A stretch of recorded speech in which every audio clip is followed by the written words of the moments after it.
Hi guys, welcome to Crazy Burger. In this video we're going to be ranking all 6 Evercade dual carts. Now obviously your opinion might differ from mine, so that is okay, and you might have a completely different order. So without further ado, let's get stuck into the video and I'll rank from 6 to 1 my favourite dual cart collections on Evercade.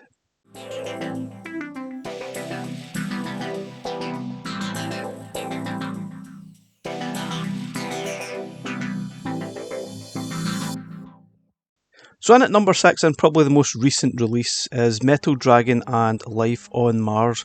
Now I don't think there's anything particularly wrong with this collection, I just think the other dual carts that were released are actually better in my opinion. I quite enjoyed Metal Dragon and Life on Mars to a point. I think they're obviously rip-off of other sort of games similar to it. Like obviously Life on Mars is basically a Metroidvania style game, and Metal Dragon is pretty much like Mercs.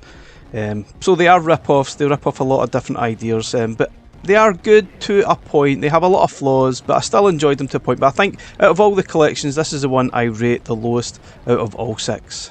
In at number 5, it is Demons of Asteborg and Astebros. Now I know a lot of people probably enjoyed this cart, and they'll probably rate it a lot higher, and that is absolutely fine. Personally, I didn't get as much out of it that a lot of people did. I thought Astebros was far too grindy to be enjoyable. I think it was randomly generated dungeons and levels. I don't know, the structure just didn't really resonate with me. I probably preferred Demons of Asteborg, but it kind of got to a point I just got a bit frustrated with the gameplay and the jumping mechanics within the game.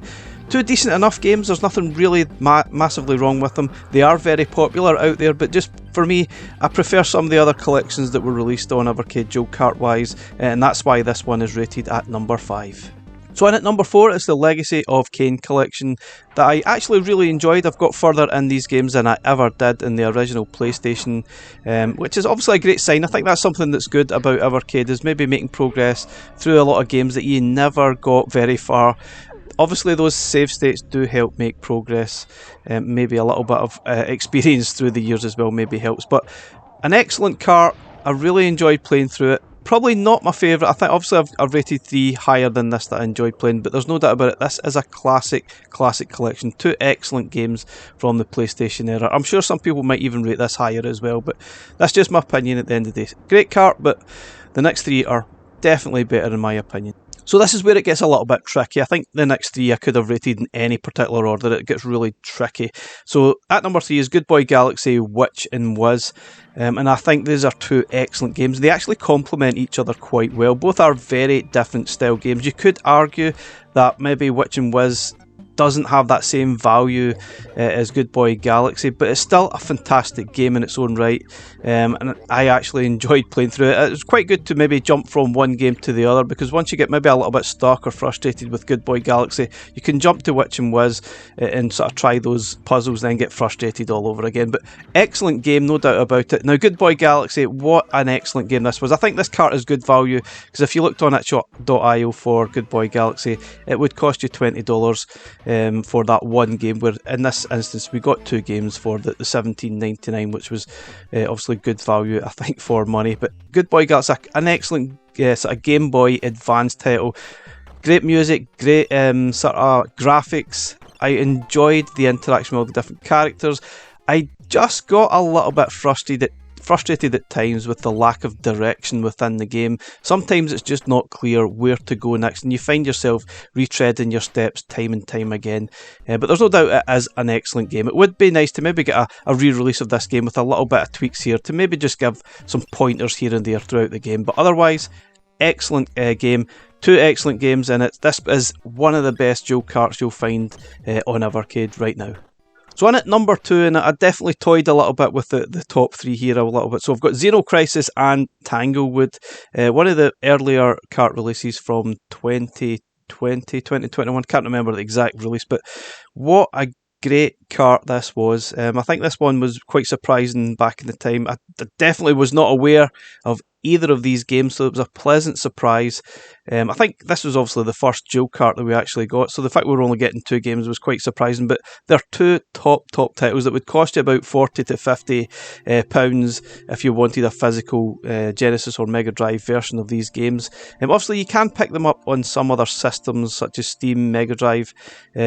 Whether it's good value for money now, if you compare it to that, I'm not sure, but still, a really good collection of games. I personally prefer Tanglewood.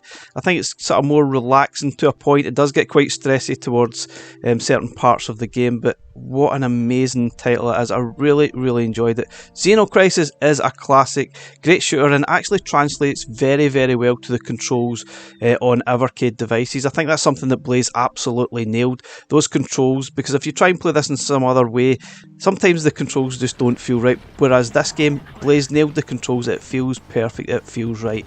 It is a very difficult game.